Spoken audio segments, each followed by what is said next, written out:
The following program and contents, including the views and opinions expressed by the host and any guest speakers, are solely for informational and entertainment purposes.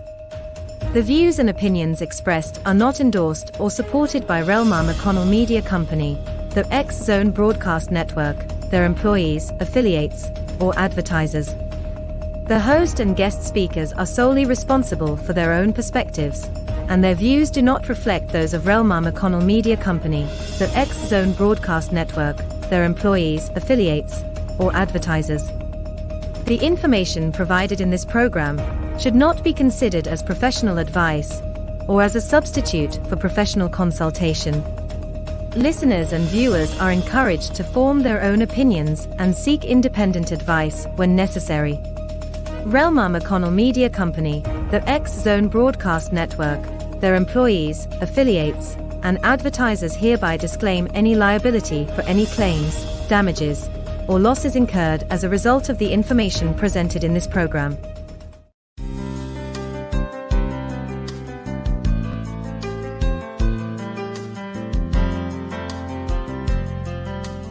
Welcome to Mission Evolution Radio Show with Gwilda Wiyaka, bringing together today's leading experts to uncover ever-deepening spiritual truths and the latest scientific developments in support of the evolution of humankind. For more information on Mission Evolution Radio with Gwilda Wiyaka, visit www.missionevolution.org. And now, here's the host of Mission Evolution, Miss Gwilda Wiyaka.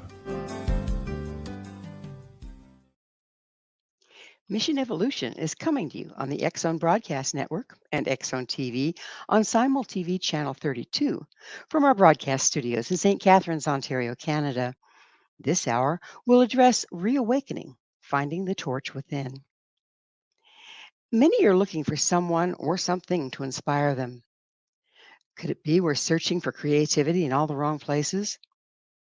Could it be that instead of looking outside of ourselves for something to set fire to our passion, it can only be ignited from within? With us this hour to explore the evolution of the human spirit is Lance Secretan. His website, secretan.com. Lance, thanks for joining us on Mission Evolution. Great to be with you, Gwilda. Thanks for inviting me. Oh, it's a real pleasure. It's a real pleasure. Tell us a little about yourself, Lance. Oof. I'm old, so there's a lot to say. Let's see. Probably in a nutshell, I'm Canadian. I used to run a company called Manpower Limited. We built that from scratch to 70,000 employees, and then I became a university professor when I retired. I wrote a book because all the books at the university were junk, and it became a bestseller. And then people started asking me to come and work with them, and that's what I've been doing for the last 40 years, and I've been working with some of the top companies on the planet. So, Lance, whatever inspired you to get into inspiration? Well, one of the things I've noticed, Gwilda, is that we spend $170 billion a year on leadership development. We have 240,000 books on leadership. We have every MBA program, every consultant, every public speaker, motivational speaker, they're all talking about leadership. And take a look around. It's a mess. It's broken everywhere. And if I can share with you an example, I got an email this morning inviting me to attend a webinar. The webinar was how to build teamwork and culture using analytics and engagement surveys. Now, supposing I come home and I sit down with my spouse and I say, honey, we're going to build better teamwork and culture together. We're going to focus on analytics and engagement surveys. Oh, be still my beating heart. What do you think she'd say? I mean, it just goes to show you how dopey we've become. We simply do not understand what it takes to lift up people. And so where I am these days is that I've concluded that the whole idea of leadership, which fundamentally is a motivation, fear-based idea, the theories are based on those principles, is obsolete. It's not working. And what really needs to replace that is inspiration. I don't know about you, but I don't need anybody leading me. What I need is to be inspired. If you inspire me, I'll do anything. Do you think that the people have just changed so much that the old way of leadership is absolutely not working for them? Well, I think COVID probably has been quite helpful here in this sense because it's brought people face to face with the reality of what's going on in their lives. And so many people, as you know, do not want to go to work anymore. As a matter of fact, 80% of the population dreads going to work on Monday morning. 80% of the population would quit their day jobs if they had a free choice. What's that tell us about what we've accomplished here? It's a mess. And you think about how much time we spend at work. 80% of Of the people are course. miserable for that much of their lives. Right. Absolutely. So, what we're looking for is inspiration. Inspiration comes from a different place, it comes from love. So, to be clear, motivation comes from fear, inspiration comes from love. Business, and I don't mean to focus only on business, and that's one of the changes that's happened in my life, is that I'm focusing much more broadly now than just corporate life, because I think it's really about people. But when you think about this, we don't need to be frightened anymore. We don't need to be coerced and badgered and intimidated into behaving. And you know how it goes in leadership and in human resource policy. What we're actually doing is saying, this is code, we're saying, do this and we'll get a gift, and do this and you'll get punished. Well, that's Pavlov. I mean, we haven't learned anything in 120 years. Yeah, classical So, conditioning at its finest. yeah. So what we actually need is inspiration, which is, if I can put it this way to you, motivation is lighting a fire under someone, and inspiration is lighting a fire within someone. Hmm. And there's a big difference. I like that, under someone or within. This is kind of a new way of approaching. What kind of reception have you seen? Because it I seems to think me that, like people's yes, but egos, it's leaders' egos. safe to say that traditional thinkers aren't moving very fast on this. You've probably seen in the news how many companies are absolutely insisting that employees come back to the office. And employees are saying, hello, I've been working from home for 3 weeks. Why are you asking me to do this? Nothing went wrong during that time. What's up? So it's just a tone deaf approach to what actually is needed. These are human beings. One of the things we've done, Gwilda, is we've created a situation where we have an alien world in business. It's not the same as everything else. We use language there that we don't use anywhere else. We use phrases and acronyms and buzzwords and so on nowhere else. We talk about being accountable. And I often relate this to domestic life. If I came home and said, okay, honey, I'm going to hold you accountable, where do you think I'd be? In the I mean, doghouse, probably, sir. yeah, absolutely. And the same thing with performance appraisals. Hi, honey, we're going to have a little conversation about your performance last year and do some forecasting for next year and a little 360 review and get some feedback from your colleagues. I mean, you wouldn't get 4 words out of your mouth. This is what we've done. We've created something that we would never accept anywhere else in our lives. And isn't this also being perpetrated, and I like that word for it, in the school system? The rules, regs, and policies are designed around the corporation of the schools, not the needs of the children. Yes. And it's not just about business. I mean, business is kind of the driving force because what we learn at work, we bring home. And we also spread it into other places like not-for-profits and government and healthcare and academia and so on. So we basically run these organizations the same way. And I've seen many leaders, for example, running their homes the same way. They have strategic plans, they have 5-year plans, they have mission statements, all that stuff. So, it's pervasive, it's everywhere. There's no heart in it either. That is what distresses me. There's no compassion, there's no heart. I would say there's no soul. It's even bigger than the heart because it's really about the spiritual nature of who we are and how we attend to that. If we were doing a better job of that, imagine we'd be on fire. We would be so excited and passionate about what we're doing if someone would make a connection with us at that level. Aren't we, though, conditioned into it being negative? I mean, we say about the leaders having to change, but what about the employees and your normal person? Their father hated their job, ergo, you're not working unless you hate it. There's kind of that no pain, no gain kind of attitude within the workers, I would think. Yes, I think within a certain age group, but I think if you look at some of the younger folks, especially those who are bailing and then failing the work world and becoming, for example, influencers or building businesses on the internet, on TikTok and on YouTube. So, we have a young group of people who are saying, this model's not working for me. Now that's kind of serious for us, because we're going to lose some of the best talent we've got. And if we don't recover that, we'll be in big trouble. I hear that one of the new chip factories that's being built by a Taiwanese company, they're saying they're going to import Chinese workers because they can't find enough Americans. Hmm. We're really changing what we will and won't put up with, it looks like. That's right. That's what the Great Resignation's been about. Pretty amazing. Yeah, So, and wonderful to see. I'm sorry? Wonderful to see, because it's making people pay attention. Well, obviously, change is needed. If 80% of the people are miserable at work, and Right. they have to spend what percentage of their time do people spend at work? What percentage of their time? Mm-hmm. Well, I think the debates on this depends what we're talking about. Do you mean at work, or do you mean altogether? Because a lot of people, when they're on vacation, are answering their email. Mm-hmm. So, I think broadly we can say it is still a 40-hour week, basically. A lot of people work a lot more than that. A few, I think, work less, but not many. I think most people work at least that many, and sometimes more. Do you think that technology has started to initiate this change? Well, yes, I think technology has been unfortunate in the past, but I think it's now being leveraged in a different way. For example, Zoom is an amazing push forward for flexible work arrangements for people. But honestly, it's not just about the workplace. It's about how I relate with you, Gwilda. I mean, I don't want to relate with you with a performance appraisal or an engagement survey or analytics.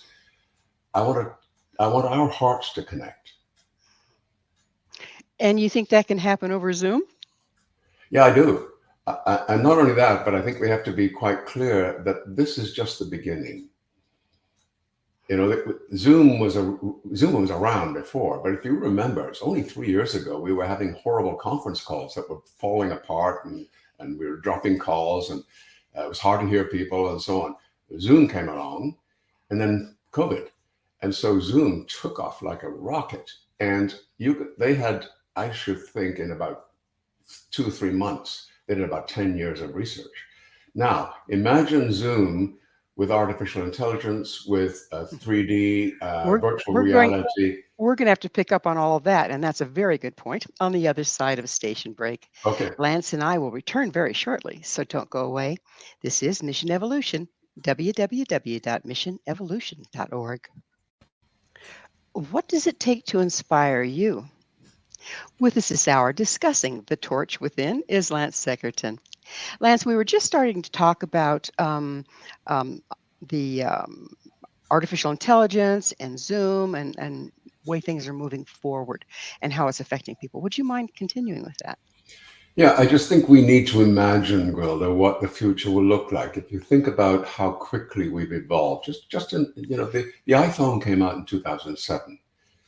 It's amazing, how many we've got coming up for 13 of them now, and so on. It's almost like we never knew it wasn't there. And that's just one example. Zoom is another example of how that has accelerated. Shopify, these are companies that have responded very recently. They're new. So just extrapolate that out into the future. Look at AI. AI, you've never heard of AI a few months ago. Now it's all over the place and everybody's using it. So I imagine Zoom with artificial intelligence, virtual reality. I think I could touch you, be in the room that you're in. I think it'll be amazingly immersive. I think we're just going to invent this, and it's coming. There is an argument that we put out more than just our image and our voice, that energetically we also have a field around us that interacts with the fields around other people. Have you looked into that? What's your take on that? Absolutely, and I agree with you. What we have not determined is whether we can do that as we are now. I mean, if you can do it with the radio signal, why couldn't we do it now? We're emitting electrical signals, all of us. So maybe you hear mine, or maybe it comes in the combination of words that we use together, or the tone, or the music of our voices. We don't know how this happens. The science isn't proven yet. So I think, yes, I think we can do this. So, what would you say? It seems like people are going through something quite different than they have in times past. What would you say is the predominant experience going on right now In the workplace, in the world? in the world, the predominant experience in the world, well, I think it's sadness right now. Mm. I think there's an enormous sense of concern and helplessness. You know, we have an epidemic of opioids, of course, crisis, but we also have epidemic of suicides and loneliness. Mm. And we are getting worse, not better. So all of the trappings of life that we have and we've created, and we're so brilliant at doing so many of these, it haven't really helped that. So what would it take to help that? It takes people who are compassionate and caring and loving. In fact, it takes a conversion of the work experience, but for that matter, all experiences, retail, for example, and so on, into a spiritual experience. We are, after all, spiritual beings having a human experience. The one argument I've heard and wonder about, seriously wonder about, is the thought that technology is actually creating this isolation. You see people, or they're sitting at the Yeah, table, dinner table, and everybody's doing this. yeah. So, what's your stance on that? Well, I think we may look back on the cell phone, for example, as a pretty archaic idea. I mean, by the time we have chips planted into us and we can just speak anytime we want to, we won't be looking at anything. And if it's on our glasses, like the Google glasses of some years ago, which is a technology that's coming, Apple has already is working on that. So we'll basically have a new dimension available to us beyond the one that we've been used to. It's important to remember this. I researched this years ago. Work, the word work, is a new word. We didn't go to work in the past. It wasn't until the 1600s that we started building factories and places to go somewhere. But up until then, if you were a blacksmith, it was in your back of your house. We didn't go anywhere. And if you got hungry, you went out and got a deer. So work was invented in the 1600s, and we've created it. Now, what happened was we actually ended up going from home to a place where we worked.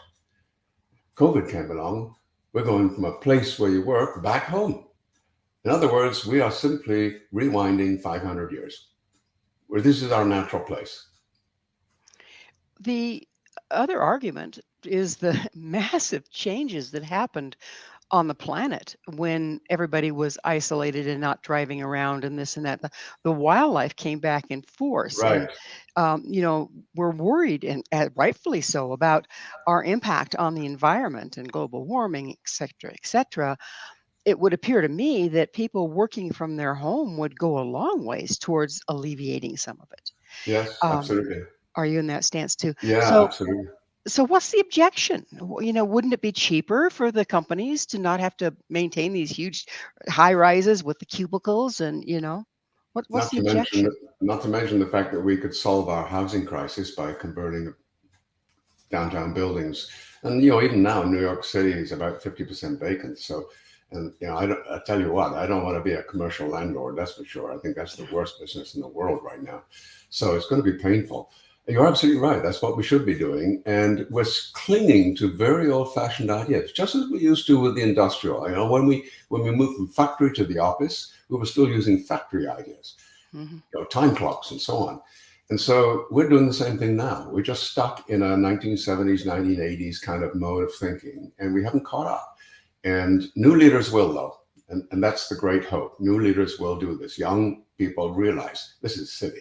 We can do this much better. Isn't there an issue that people have been conditioned to being under scrutiny in the office, where if they're at home, they may not be as productive? Is that part of the fear, and is that a reality? Yes, I heard a story the other day, Gwilda, from a colleague of mine, a giant consulting firm. I mean, big, 800,000 employees. He's a monster. And he hired an ex-employee there.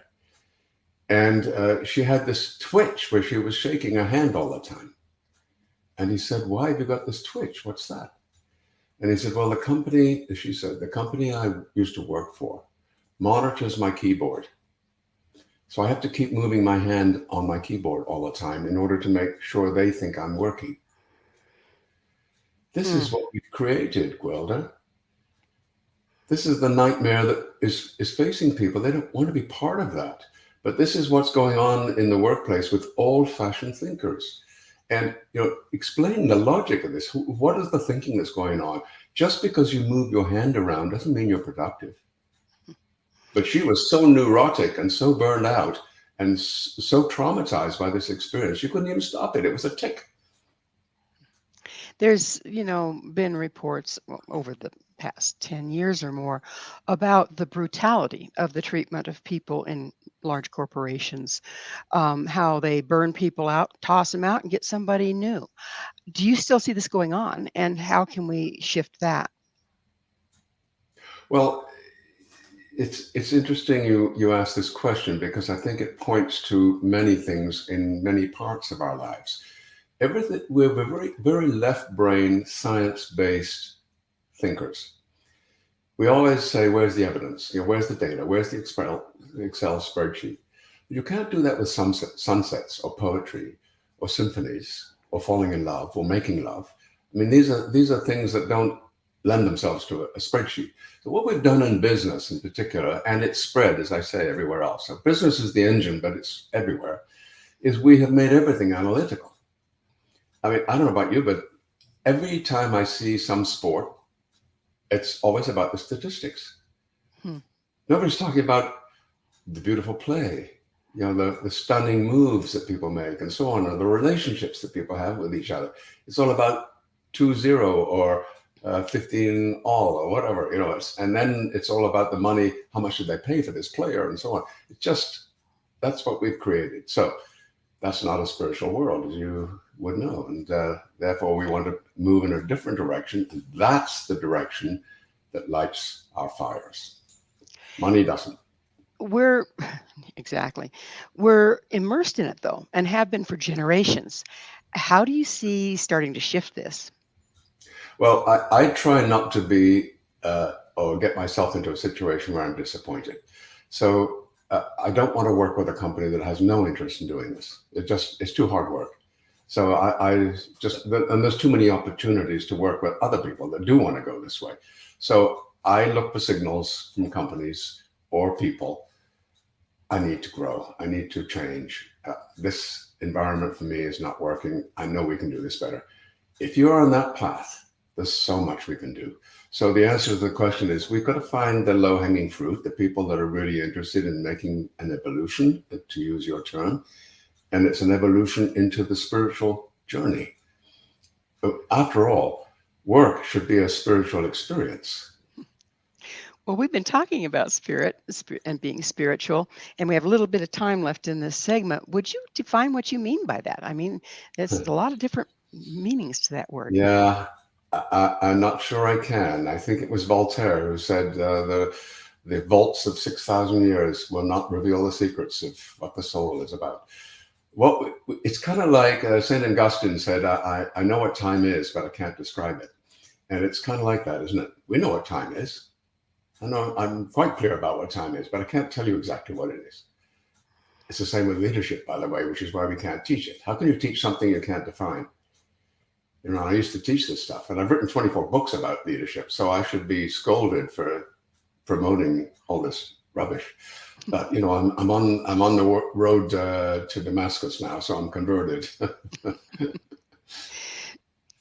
If we're trying to bring spirit into a situation, but we can't define it or know what it is, that's kind of difficult, isn't it? It is, but we know what it isn't. And so what we can do is make sure that we are focusing on removing the things that in our view would not be evolutionary or spiritual. In other words, if I hurt you, that's going contrary to what my soul is hungry for. So we've been talking, off and on about, what it looks like in corporations. And again, we're about out of time in this segment, but doesn't the corporations are made of the people, and the people are made of the families, and the families are made of the interior condition of the individual. Do we work with the corporations, or do we take it back to the individual to start to make a change? Yeah, excellent question. I think it's the individual. I think we have to be clear that if we want to achieve anything anywhere, not just in the corporate world, but anywhere, like passing an exam at school, anywhere, or in an athletic performance, you need the passion and the desire and the intentionality. And if you don't have that, nothing's going to happen. So if somebody just says to you, Gwilda, I want you to write down these 4 words, you're going to say, okay, well, if you pay me the salary and I'm an employee, I'll do that. But I don't really understand why I'm doing it. But I'll do And, it. I'm sorry, we're going to have to leave a cliffhanger here and pick up on the other side of a station break. Lance and I will be back to continue this discussion, so you stay right there. This is Mission Evolution, www.missionevolution.org. This is Mission Evolution, missionevolution.org. Where has all your passion gone? With us discussing Reawakening the Human Spirit is Lance Secretan. His website, secretan.com. Lance, we were talking about whether the change needs to happen with a corporation or if we need to look at bringing it through the individual. Would you mind continuing with that? Yeah, let me walk you through the what I think of as the right process. First of all, I've written and researched a lot about leaders and trying to find out what makes them tick, what was special about them, particularly leaders like Martin Luther King and Gandhi and so on.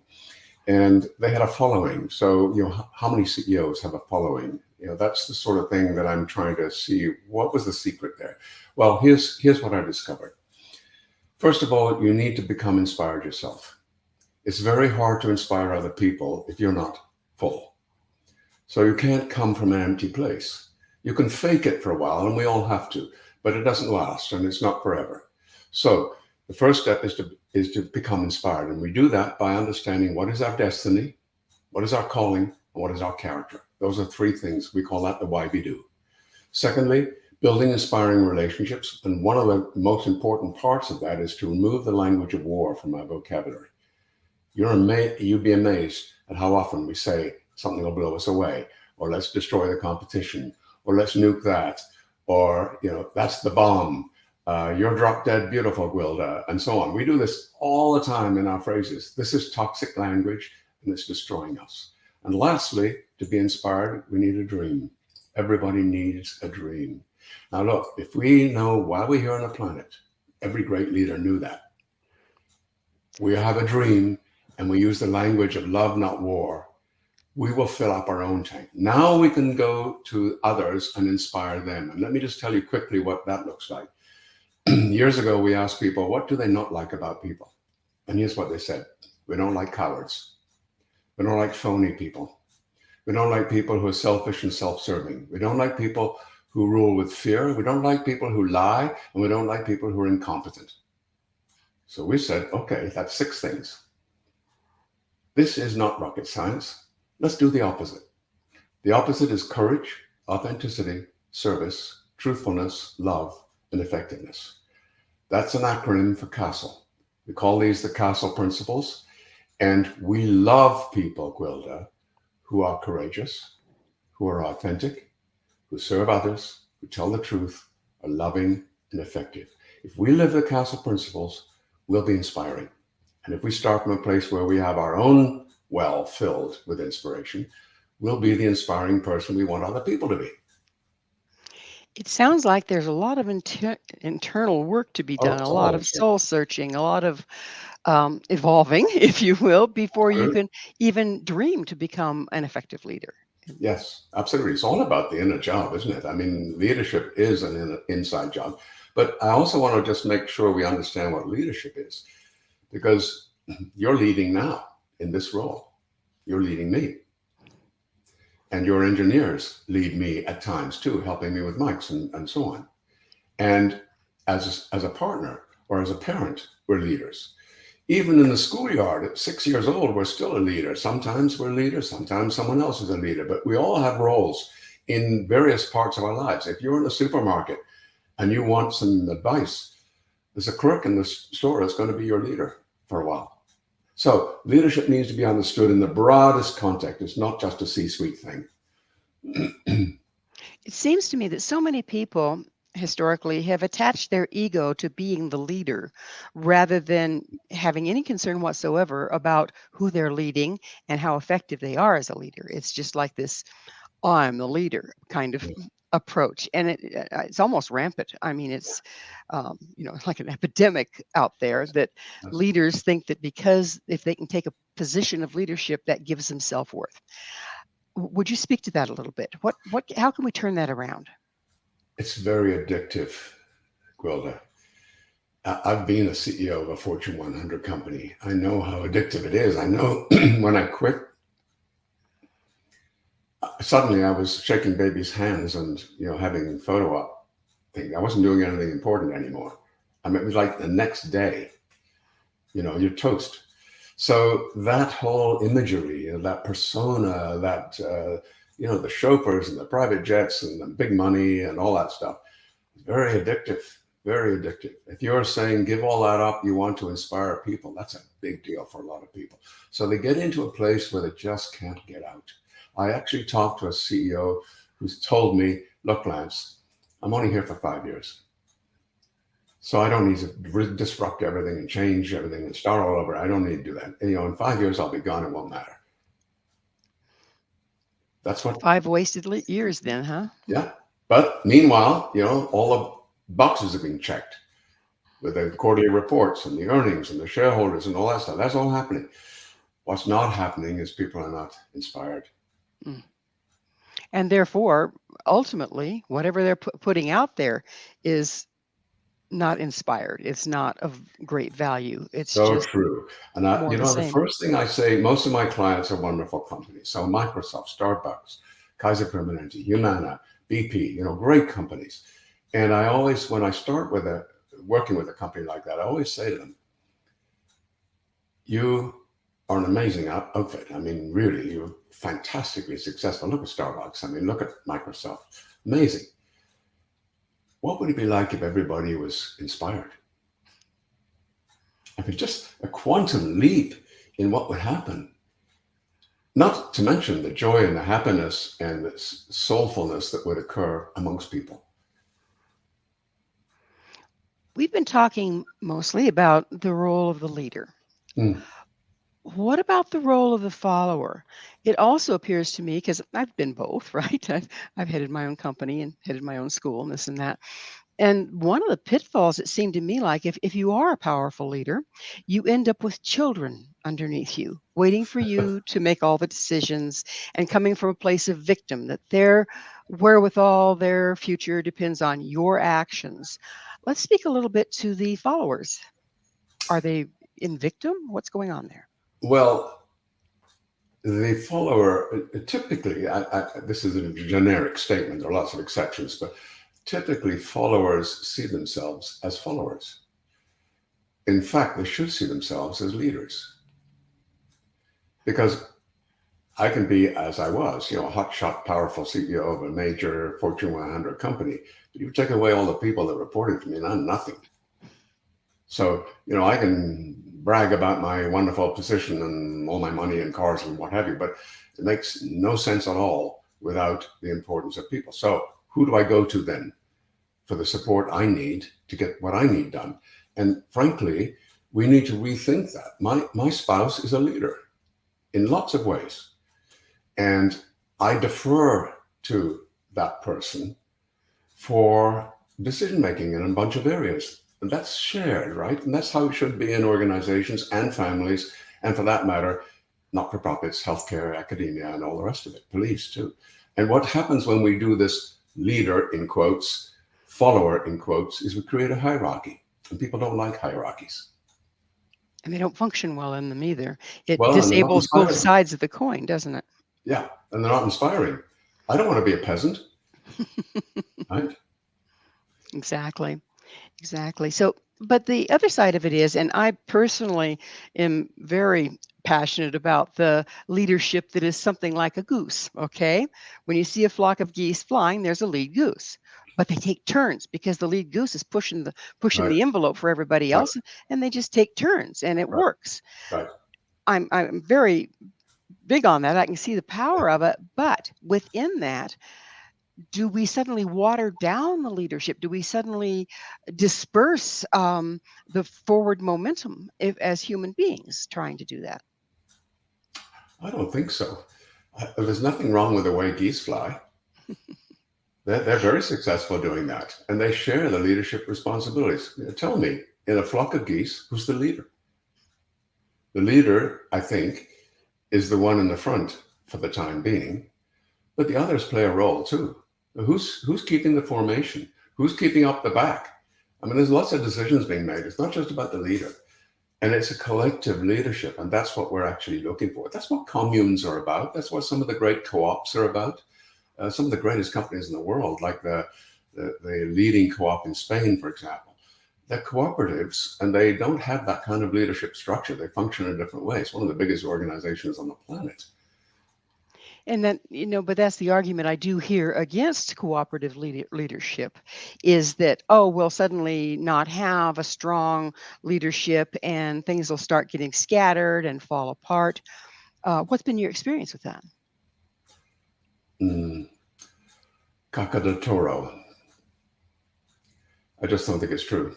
I think that's just an illusion that comes from a very fixed paradigm in your head about how you think this all works, and it's not current, it's not contemporary. It's not what we're looking for, Gwilda. You don't want someone like that breathing down your neck all day long. That's why people are quitting.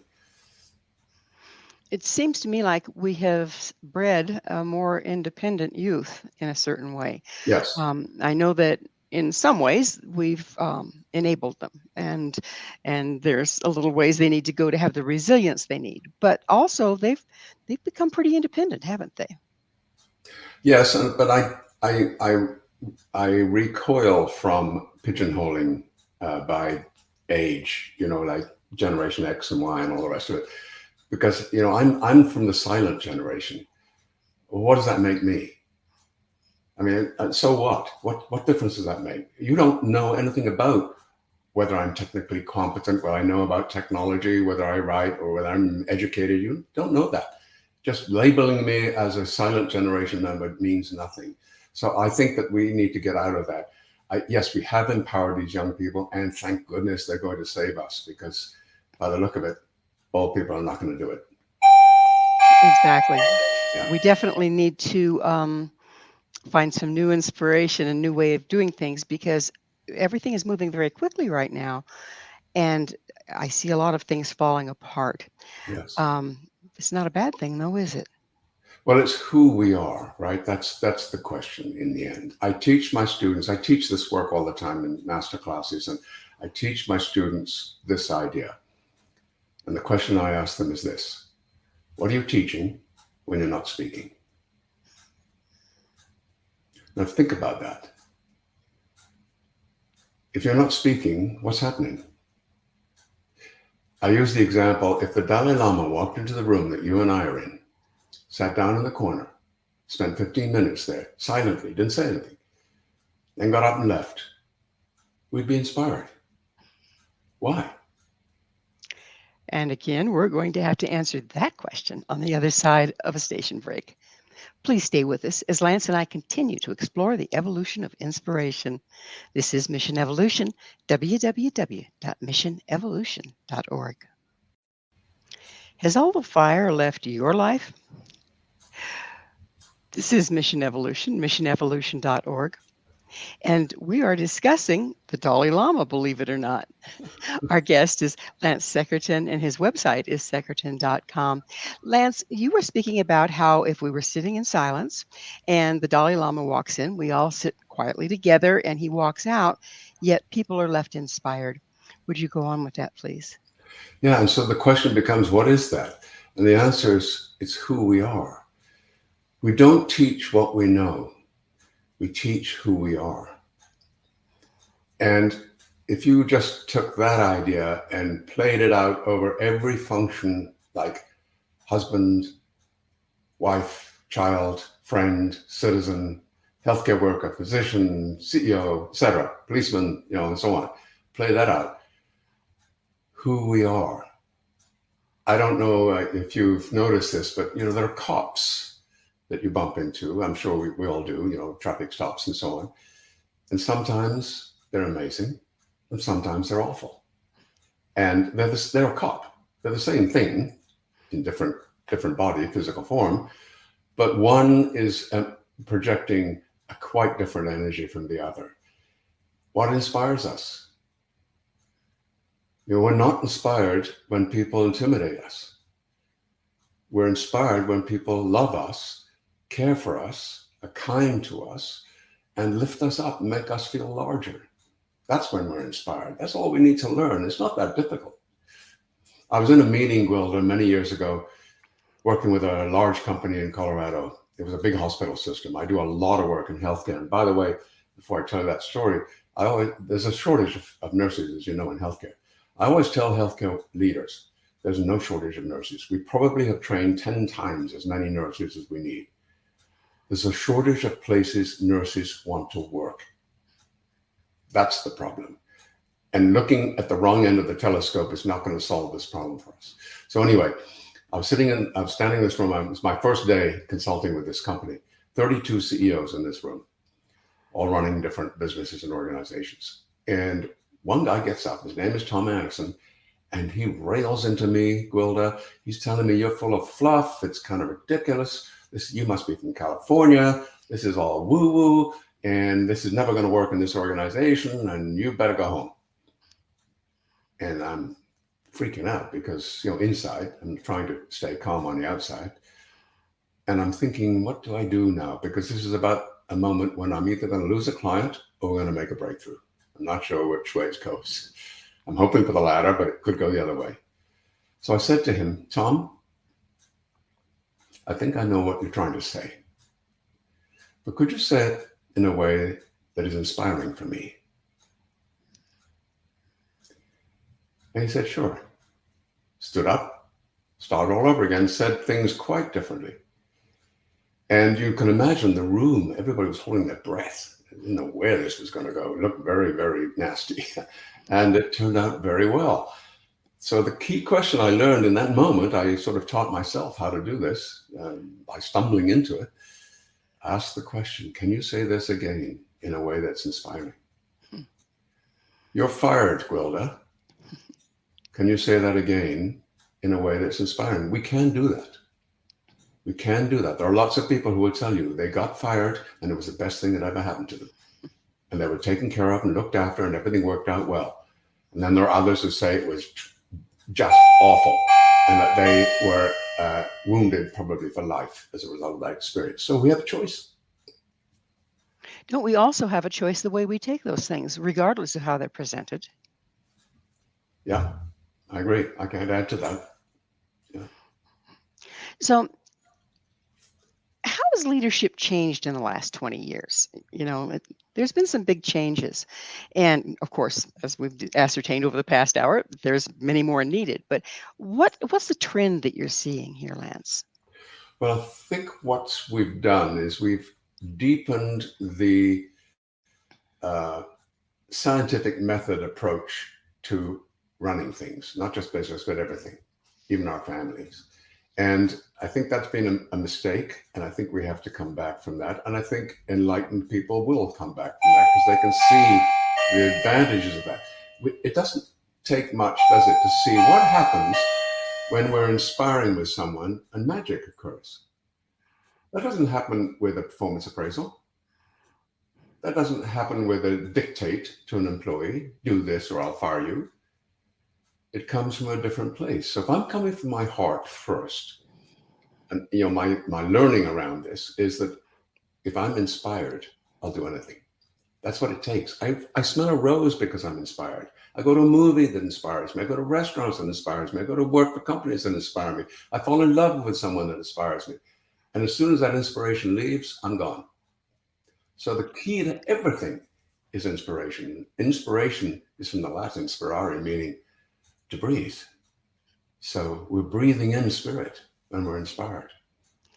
And yet inspiration seems to be one thing that's in short supply in our society today. Yeah. But let's not be disheartened with that. I think that generally speaking, the majority of the world is in a different place. But there's enough that are not happy with that. And they're seekers. They're looking. They're trying to figure this out. And it's not easy. It's a puzzle. But if we've got a few people working in that direction and they turn out to do things really brilliantly, I would say, by the way, Satya Nadella, the CEO of Microsoft, has figured that out. I think they've just lost their way a little bit in the last couple of weeks, but generally speaking, that company is brilliant. And the change has happened since he was there, because they had a kick-ass CEO before that. Satya Nadella comes along. He's a meditator. He's an Eastern spiritual guy. He believes in compassion and kindness and so on. And so he's running a company like that. This is a big company, 500,000 employees. So you can see what happens. So I think a few of those will get some wonderful examples. I would say, by the way, that Amazon is on the other end of the line. And, Amazon is an amazing place in the sense that I can pick up the phone, call, and get something right away. Next day it shows up. Okay, they've done an amazing job with customers. What about employees? It tends to be one or the other right now, doesn't it? Yeah. So, Lance, it's time in the program when I ask you, what is your mission? Well, I don't have a mission, because a mission is one of those things that I believe is a cookie cutter thing that everybody else has done. I wrote a book about this. It's called The Bellwether Effect. And basically it's an analysis of the things we do in business that are broken and are upsetting people and causing them to quit. One of those is a mission statement.